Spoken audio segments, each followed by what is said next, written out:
Good evening all of you. मैं Bhadauria sir और स्वागत है मेरे चैनल मेजर आईएएस में। और आज हम बात करेंगे जैन धर्म के बारे में। बौद्ध धर्म पर हमारी चर्चा हो गई थी और आज हमारी चर्चा होगी जैन धर्म के बारे में। जैसा मैंने कहा था आपको कि उत्तर वैदिक काल में उत्पन्न हुई कुरीतियों के कारण भारत में कई सारे धर्मों की उत्पत्ति हुई। बौद्ध धर्म ग्रंथों की बात करें तो वो कहते हैं लगभग 63 जो है धर्मों की उत्पत्ति हुई थी। इसमें से दो धर्म हमारे प्रमुख हैं, एक है हमारा बौद्ध धर्म, एक है हमारा जैन धर्म। बौद्ध धर्म पर हमारी चर्चा हो गई है, अब हम बात करेंगे जैन धर्म के बारे में। ठीक है, तो जैन धर्म के बारे में अगर हम बात करें तो जैन धर्म में जो है एक शब्द आता है तीर्थंकर। तीर्थंकर है ना, जिसका अर्थ होता है बंधन रहित या जो है।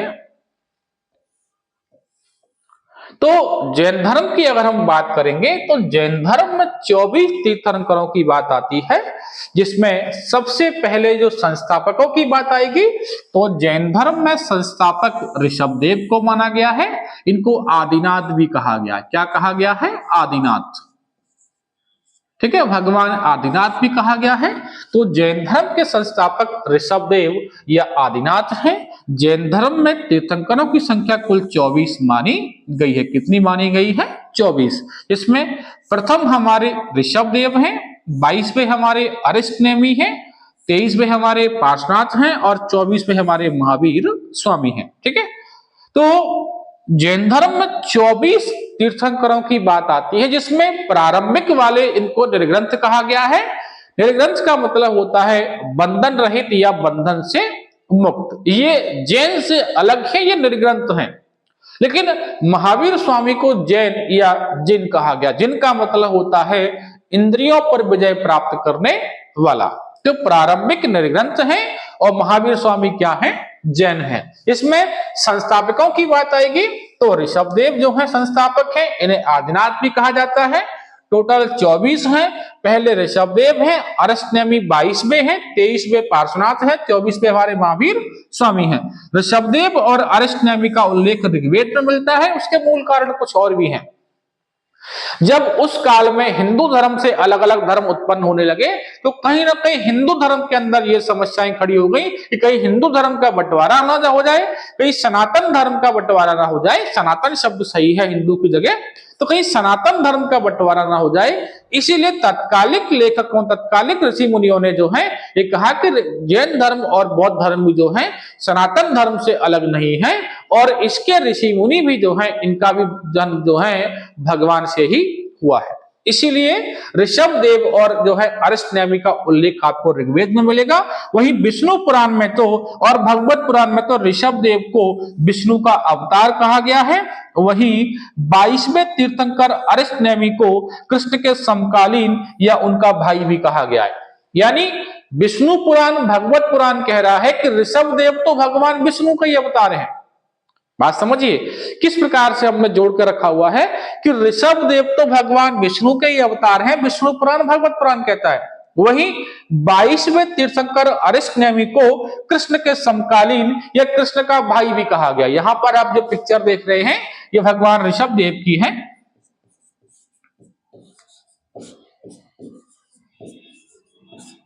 ठीक है, तो ये प्रारंभिक ओवरव्यू है। पहले हम केवल ओवरव्यू देखेंगे, उसके बाद जो है जैन धर्म के सिद्धांतों के बारे में चर्चा करेंगे। ठीक है, तो सबसे पहले है हमारे पार्श्वनाथ।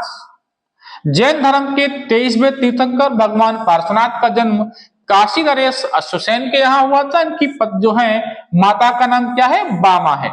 ठीक है, कहां पर जन्म हो रहा है? काशी नरेश अश्वसेन के यहाँ, और इनकी माता का नाम बामा है और पिता कौन है? अश्वसेन, जो काशी या बनारस के क्या है?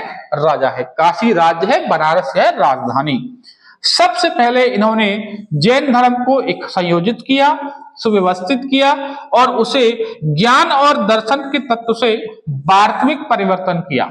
यानी कि जैन धर्म को संयोजित करने का, इकट्ठा करने का, उसको सुव्यवस्थित करने का और उसमें ज्ञान और दर्शन के तत्व को शामिल करने का श्रेय किसको जाता है?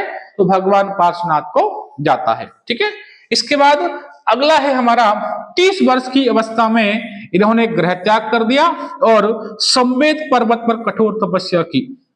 ये संवेद पर्वत को वर्तमान में पारसनाथ पर्वत कहा जाता है। क्या कहा जाता है? पारसनाथ। ये है झारखंड में। कहां पर है? झारखंड में। 2022 के समथिंग एक विवाद हुआ था कि झारखंड का जो पारसनाथ या संवेद पर्वत है इसको टूरिस्ट प्लेस बना दिया, और वहां पर टूरिस्ट के नाम पर तो आप जानते हैं क्या क्या होता है। अगर किसी स्थान, किसी पवित्र स्थान को हम टूरिस्ट प्लेस मानकर जाएंगे तो फिर वहां पर अव्यवस्थाएं फैला कर आते हैं। अब आप सोचिए, माउंट एवरेस्ट पर जो है कल या परसों मैंने रिपोर्ट देखी तो लगभग 12,000 जो है किलो वेस्टेज बताया गया। जहां पर बिरले ही लोग पहुंच पाते हैं वहां पर भी गंदगी है। और भारत में तो आजकल यह व्यवस्था हो गई है कि हम मंदिर के नाम तो हो रहा है कि मंदिर जा रहे हैं, नाम क्या हो रहा है? भगवान के दर्शन करने जा रहे हैं, लेकिन भगवान के दर्शन की बजाय हमने उसको टूरिस्ट प्लेस बना के रखा हुआ है। भगवान को 2 सेकंड नजरों से देखते भी नहीं होंगे, लेकिन मोबाइल से सेल्फियां 1000 खींच कर लाएंगे। मन में आस्था नहीं है, लेकिन मोबाइल कैमरा पहले चालू हो जाएगा जो है ब्लूमर्क बनाने के लिए, सेल्फी लेने के लिए, स्नैपचैट्स पे जो फोटो खींचने के लिए, आज हम इस मंदिर गए, गाना लगा दिया जाएगा। आस्था शून्य है। भैया भगवान के चरण में जा रहे हैं, भगवान के शरण में जा रहे हैं, तो कम से कम आस्था अपने हृदय में संजो के रखिए। कम से कम मंदिरों को तो टूरिस्ट प्लेस ना समझिए।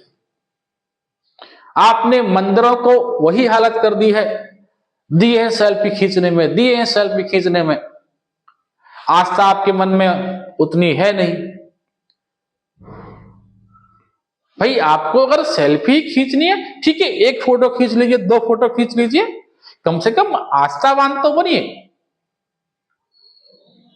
बड़े बिरले जो है भगवान के दर्शन होते हैं, वहां पर भी आप मोबाइल का यूज करते रहते हैं। किसी पवित्र स्थान पर जाते हैं, वहां पर गंदगी फैला कर आ जाते हैं। वही समस्या जहां संवेद पर्वत पे हुई। संवेद पर्वत में मांस मदिरा बिल्कुल जो है, जैन धर्म में मांस मदिरा बिल्कुल प्रतिबंधित है, वहां पर लोग जाके जो है मांस मदिरा का जो है उपयोग कर रहे हैं। इसलिए बहुत बड़ा विवाद छिड़ा था इस पर, आपने न्यूज में भी सुना होगा। तो कम से कम ऐसा तो ना करिए। पवित्र स्थानों को तो कम से कम जो है छोड़ दो महाराज। बाकी तो फिर आप मनमर्जी है, जो करना होता है वो करते हैं, लेकिन पवित्र स्थानों पर ऐसा नहीं होना चाहिए। पवित्र स्थानों पर कम से कम आस्था के साथ जाइए। हम ये नहीं कह रहे कि आप फोटो मत खींचिए, कम से कम आस्थावान बनिए। चलिए, तो संवेद पर्वत पर कठोर तपस्या की और 84वें दिन वहां पर इन्हें केवल की प्राप्ति हुई। ठीक है, संवेद पर्वत पर 84वें दिन क्या हो रही है? केवल की प्राप्ति हो रही है। केवल का मतलब होता है ज्ञान। जिस प्रकार से बोधि का मतलब बौद्ध धर्म में ज्ञान था, उसी प्रकार से जैन धर्म में केवल का मतलब क्या है, अर्थ क्या है? ज्ञान से है। पार्श्वनाथ की प्रथम अनुयायी उनकी माता बामा थी और उसके बाद उनकी पत्नी प्रभावती थी। ये था हमारा भगवान पार्श्वनाथ के बारे में थोड़ा सा ओवरव्यू। 23वें तीर्थंकर भगवान पार्श्वनाथ काशी नरेश अश्वसेन के पुत्र थे। उनकी माता का नाम बामा है। उन्होंने जैन धर्म को वास्तविक रूप से क्या किया है? संयोजित किया है, व्यवस्थित किया है और उसमें ज्ञान और दर्शन के तत्व को शामिल किया है। 30 वर्ष की अवस्था में गृह त्याग कर रहे हैं और संवेद पर्वत पर कठोर तपस्या के पश्चात 84वें दिन उन्हें केवल की प्राप्ति होती है। इनकी पहली अनुयायी उनकी माता बामा है तथा पत्नी प्रभावती है। इसके बाद भगवान पार्श्वनाथ के अनुयायियों को निर्ग्रंथ कहा गया। जैसा मैंने कहा था कि निर्ग्रंथ का मतलब होता है बंधनों से मुक्त या बंधनों से रहित। कभी क्वेश्चन बन जाए कि भगवान पार्श्वनाथ के अनुयायियों को क्या कहा गया, तो भगवान पार्श्वनाथ के अनुयायियों को क्या कहा गया? जो निर्ग्रंथ, जिसका अर्थ होता है बंधन मुक्त या बंधन रहित। पार्श्वनाथ ने काया क्लेश और तपस्या से मोक्ष की प्राप्ति की। काया क्लेश या संथारा पद्धति कह लीजिए, संलेखना पद्धति कह लीजिए, इसका मतलब होता है उपवास पर जाना और अंतिम समय तक जो उपवास पर रहना। एक आंवले को जो है उपयोग करना और अंतिम समय तक उपवास पर रहना। बाद में high court, Rajasthan high court ने इस पर स्टे लगाई थी कि इसको आत्महत्या की श्रेणी में रहा था, लेकिन बाद में सुप्रीम कोर्ट ने फैसला पलट दिया और सुप्रीम कोर्ट ने इसको आस्था का विषय मानकर जो इस फैसले को पलटा था, है ना। तो काया क्लेश में क्या होता है, उपवास पर चले जाते हैं और उपवास के पश्चात जो है मोक्ष की प्राप्ति करते हैं। काया क्लेश या संलेखना पद्धति या फिर संथारा पद्धति। तो भगवान पार्श्वनाथ जो है काया क्लेश के तहत जो है मोक्ष की प्राप्ति इन्होंने की थी, ठीक है।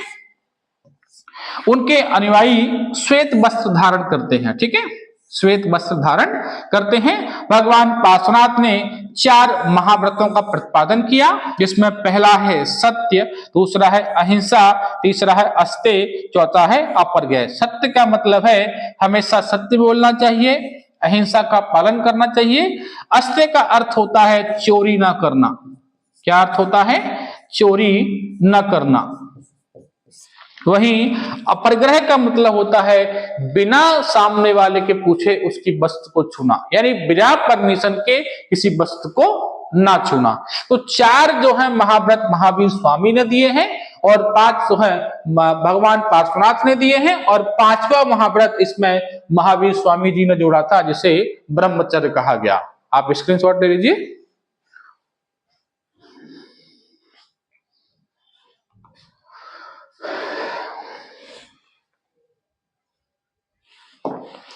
चलिए अगला है हमारा महावीर स्वामी, ठीक है।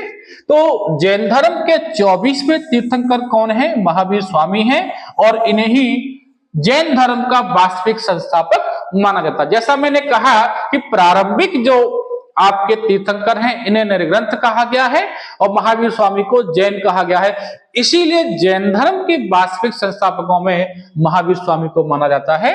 ये जैन धर्म के वास्तविक संस्थापक थे। इनका जन्म जो हुआ है वो वैशाली के निकट कुंडल ग्राम में 540 ईसा पूर्व में हो रहा है। कहां हो रहा है? वैशाली के निकट कुंडल ग्राम में 540 ईसा पूर्व में। इनके पिता जो है वो बज्जी संघ के सदस्य थे। इनके पिता बज्जी संघ के प्रमुख सदस्य थे, जिनका नाम क्या है? सिद्धार्थ है। वहीं इनकी माता का नाम क्या है? त्रिशला है, जो वैशाली के लिच्छवी के प्रमुख चेटक की जो है उनकी बहन है, ठीक है। महावीर स्वामी के बचपन का नाम क्या है? वर्धमान है, और उनका विवाह हुआ है यशोदा से। अब यहां से जो डायरेक्ट क्वेश्चंस बनते हैं बाकी के एग्जाम में, इसमें एसएससी है, एसएससी जीडी है, दिल्ली पुलिस है, एमपी पुलिस है, वहां डायरेक्ट क्वेश्चन बनेंगे कि जैन धर्म के 24वें तीर्थंकर कौन है, जन्म कहां हुआ है, किस सन में जन्म हुआ है, पिता कौन है, माता कौन है, ठीक है, पत्नी का नाम क्या है। डायरेक्ट क्वेश्चंस बनते हैं। इनकी पुत्री कौन है? प्रियदर्शनी है, जिनका विवाह जामाली से हुआ और वही उनके पहले क्या बने? अनुयायी बने, ठीक है। तो ये भी क्वेश्चन आपसे पूछ सकता है, इनकी पुत्री का नाम क्या है? प्रियदर्शनी, इनके दामाद का नाम क्या है? जामाली, और यही इनके पहले कौन थे? शिष्य थे, ठीक है। इसके बाद आगे है 30 वर्ष की आयु में अपने बड़े भाई नंदी वर्मन से आज्ञा ली। कहते हैं कि इनके पिता की और माता की मृत्यु के बाद थोड़े से व्यथित हो गए, सांसारिक मोह माया जो है वो उसमें मन नहीं था, इसीलिए अपने बड़े भाई नंदी वर्धन से कहा कि भाई मैं जो है तपस्या करने के लिए जाना चाहता हूं, और बड़े भाई नंदी वर्धन ने उन्हें आज्ञा दी और 30 वर्ष की अवस्था में उन्होंने गृह त्याग कर दिया। तो 30 वर्ष की आयु में बड़े भाई नंदी वर्मन से जो है आज्ञा लेकर संन्यास ग्रहण किया, और 12 वर्ष की कठोर तपस्या के पश्चात जामिक ग्राम में रजपालिका नदी के तट पर जो है साल के वृक्ष के नीचे केवल की प्राप्ति हुई। यहां से डायरेक्ट क्वेश्चन बनेंगे, कब गृह त्याग कर रहे हैं? 30 वर्ष की अवस्था में। किससे? बड़े भाई नंदी वर्मन से पूछकर, ठीक है। तपस्या कितने वर्ष की? 12 वर्ष। कहां पर? जम्बिक ग्राम में रजपालिका नदी के किनारे और साल के वृक्ष के नीचे बैठकर इन्हें केवल या ज्ञान की प्राप्ति हुई, ठीक है। केवल मतलब क्या होता है? ज्ञान। इसलिए महावीर स्वामी को केवलिन या जिन या निर्ग्रंथ कहा गया। केवलिन मतलब ज्ञान है, जिन मतलब इंद्रियों को जीतने वाला, और निर्ग्रंथ मतलब बंधन मुक्त। केवलिन का संबंध ज्ञान से है, जिन का मतलब इंद्रियों को जीतने वाला, और निर्ग्रंथ का मतलब होता है बंधन मुक्त। इसीलिए ये धर्म जैन धर्म कहलाया, इनको फॉलो करने वाले जैन कहलाए, और ये जिन कहलाई। महावीर स्वामी को जिन भी कहा जाता है। महावीर स्वामी ने अपना पहला उपदेश कहां दिया है? तो राजगृह में दिया है। ठीक है। इसके बाद 30 वर्षों तक लगातार इन्होंने अपने उपदेश और जैन धर्म का प्रचार प्रसार किया और 72 वर्ष की आयु में इन्होंने 468 ईसा पूर्व में राजगृह के समीप पावापुरी नामक स्थान है, वहां पर अपने निर्वाण की प्राप्ति कर ली। ठीक है। महावीर स्वामी के निर्वाण को क्या कहा जाता है? निर्वाण की प्राप्ति हुई कहां पर? तो मल्ल राजा सस्तीपाल के यहाँ, यानी 72 वर्ष की उम्र में महावीर स्वामी निर्वाण की प्राप्ति कर रहे हैं मल्ल राजा सस्तीपाल के यहाँ। ठीक है। इसके बाद है जैन संघ के बारे में। जैन संघ के सदस्यों को दो भागों में बांटा गया। एक को कहते हैं भिक्षुक, एक को कहते हैं श्रावक। भिक्षुक, भिक्षुका, श्रावक, श्राविका। भिक्षुक मतलब जो संन्यास ग्रहण कर लेते हैं। क्या कर लेते हैं? संन्यास ग्रहण कर लेते हैं। वही श्रावक श्राविका का मतलब है जो गृहस्थ जीवन जीकर जैन धर्म को अपनाते हैं। ठीक है। यहां पर आप देख रहे होंगे ये भिक्षुक भिक्षुका है और ये हमारे श्रावक श्राविका है।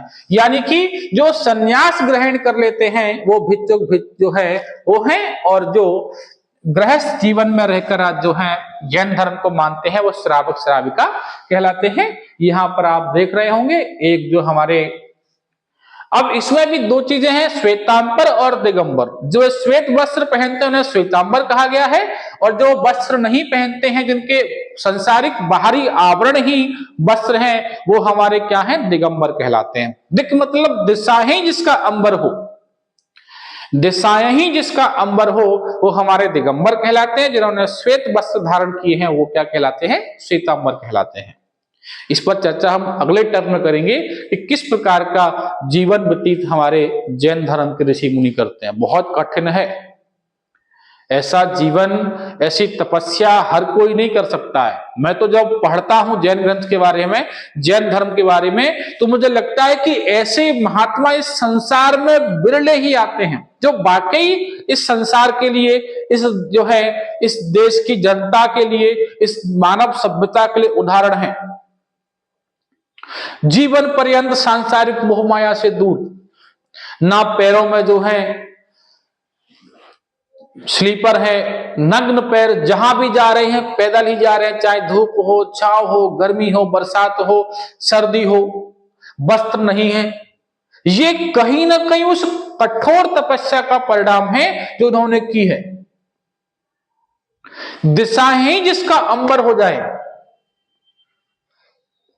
वर्तमान में जरा सा पैसा क्या आता है, हम तो हवा में उड़ने लगते हैं। आप जैन ऋषि मुनियों को देखिए, जीवन पर्यंत पैदल ही चलते हैं, कभी किसी गाड़ी का उपयोग नहीं करते, जहां भी जाना है नग्न पैर जा रहे हैं। उस तपस्या को जब मैं देखता हूं, जब मैं पढ़ता हूं, तो मुझे लगता है कि वास्तविक मानव सभ्यता के संरक्षक यही हैं। ऐसे ही महापुरुषों की जो है वजह से ये संसार इस तरह है, वरना तो यानी कहां जाने कितनी अस्थिरता आ जाती। तो नमन है ऐसे ऋषि मुनियों को, मुझे इतने महान आत्माओं को जिन्होंने भारत भूमि पर जन्म लिया है ना। इसके बारे में हम चर्चा हम कल करेंगे। तो भिक्षुक भिक्षुका, श्रावक श्राविका, जो संन्यास ग्रहण कर लेते हैं वो भिक्षुक भिक्षुका कहलाते हैं, और जो गृहस्थ जीवन में रहकर जैन धर्म को मानते हैं वो श्रावक श्राविका कहलाते हैं। ठीक है। महावीर स्वामी ने निर्वाण प्राप्ति के लिए त्रिरत्नों की बात की। कौन से त्रिरत्न है? सम्यक दर्शन, सम्यक ज्ञान, सम्यक आचरण।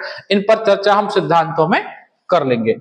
इसके बाद महावीर स्वामी ने पंच महाव्रत की बात की, जिसमें 4 स्टार्टिंग के भगवान पार्श्वनाथ ने दिए थे, और 5वां जो है हमारा महावीर स्वामी ने ब्रह्मचर्य को जोड़ा था। ठीक है। प्रथम 4 पार्श्वनाथ जी ने और 5वां किसने दिया है? महावीर स्वामी ने। ठीक है। इसके बाद स्यादवाद, जिसे सप्तभंगी कहा गया है, या सापेक्षा का सिद्धांत, इस पर भी चर्चा हम जब सिद्धांतों के बारे में करेंगे तो वहां पर कर लेंगे। ठीक है। इसके बाद जैन धर्म में वही जैसा मैंने बताया काया क्लेश के द्वारा प्राण त्यागे जाते हैं। इसमें संथारा या संलेखना पद्धति की बात कही गई है, जिसके बारे में चर्चा में कर चुका हूं। काया क्लेश या संथारा या संलेखना पद्धति। ठीक है। जैन धर्म कर्मवाद या कठिन तपस्या पर क्या है, विश्वास करता है। जैन धर्म कहता है कि कर्मवाद सबसे प्रमुख है, व्यक्ति को कर्म करना चाहिए। जब तक कर्म नहीं आप करेंगे तब तक जो है किसी फल की इच्छा आप कैसे कर सकते हैं। तो इसीलिए कर्मवाद और कठोर तपस्या पर विश्वास हमारा जैन धर्म करता है। तो साथ ही जैन धर्म पुनर्जन्म पर विश्वास करता है और कहता है कि व्यक्ति का अगला जन्म जो होगा वो उसके पिछले जन्म के कर्म के अनुसार होगा। ठीक है। जैन धर्म पुनर्जन्म पे विश्वास करता है और कहता है कि व्यक्ति के कर्म बताएंगे कि उसका अगला जन्म जो है किस प्रकार का होगा। ठीक है। तो जैन धर्म पुनर्जन्म में विश्वास करता है और इसके अनुसार पिछले जन्म के कर्म आपको बताएंगे कि आपका अगला जन्म जो है किस प्रकार का होगा, आप उच्च कुल में जाएंगे या निम्न कुल में जाएंगे। इसके बाद जैन धर्म आत्मावादी है, जो आत्मा के अस्तित्व को स्वीकार करता है। इसके बाद जैन धर्म देवताओं के अस्तित्व को स्वीकार करता है, लेकिन देवताओं को जिन से नीचे रखता है। कहता है कि हाँ, हम देवताओं के अस्तित्व को मानते हैं लेकिन देवता हमारे जिन से नीचे हैं। ठीक है। इसके बाद जैन धर्म में युद्ध और कृषि दोनों ही वर्जित हैं, इसीलिए जैन धर्म के लोग व्यापार मार्ग पर चलते हैं, क्योंकि जैन धर्म में अहिंसा की चर्चा की गई है कि अहिंसा जो है, हिंसा नहीं करनी है, अहिंसा का पालन करना है, और कृषि और युद्ध दोनों में ही हिंसा होती है। इसीलिए जैन धर्म के लोगों के लिए हिंसा, जो युद्ध और कृषि दोनों ही वर्जित है। ठीक है। जैन धर्म आरंभ में मूर्ति पूजा नहीं थी, लेकिन किंतु बाद में महावीर स्वामी और अन्य तीर्थंकरों की मूर्ति का उपयोग करके पूजा की जाने लगी। इसके बाद आती है जैन संगतियों की बात। तो पहली जैन संगति 322 से 298 ईसा पूर्व में पाटलिपुत्र में हो रही है। उस समय कौन है? चंद्रगुप्त मौर्य हैं। चंद्रगुप्त मौर्य ने जो है संथारा पद्धति से प्राण त्यागे थे। ठीक है। तो पहली जैन संगति 322 से 298 ईसा पूर्व में कहां पर? पाटलिपुत्र में, चंद्रगुप्त मौर्य के शासनकाल में। अध्यक्ष कौन है? स्थूलभद्र है। और यहीं पर जैन धर्म श्वेतांबर और दिगंबर में क्या है? बढ़ गया था। इस पर चर्चा अपन कल करेंगे, किस प्रकार से अकाल पड़ा था और किस प्रकार से कुछ लोग साउथ चले गए, कुछ लोग क्या है उत्तर भारत में ही रह गए। इसके बाद द्वितीय जैन संगति गुजरात के बल्लभी में। अध्यक्ष कौन है? देवादि क्षमा श्रवण 512 ईसा पूर्व में। ठीक है। इसके बाद वही बताया था 200 वर्ष पश्चात मगध में अकाल पड़ा। ठीक है। भद्रबाहु दक्षिण चले गए थे और स्थूलभद्र जो उत्तर भारत में ही रह गए थे। ठीक है। जो दक्षिण भारत में चले गए वो दिगंबर कहलाए, जो उत्तर भारत में रह गए वो क्या कहलाए? श्वेतांबर कहलाए। ठीक है। तो ये आज हमारा जैन धर्म का ओवरव्यू है, यानी कि केवल हमने तीर्थंकरों के बारे में पढ़ा है। अगले टर्म पर जो अगला जो लेक्चर होगा उसमें हम जैन धर्म के सिद्धांतों को डिटेल्स में पढ़ेंगे। उम्मीद करता हूं कि आपको मेरा लेक्चर आज का अच्छा लगा होगा। अगर आपको मेरे वीडियोस अच्छे लगते हैं तो हमारे चैनल को मेजर आईएएस को सब्सक्राइब करें, लाइक करें और बेल आइकन का बटन दबाएं। धन्यवाद।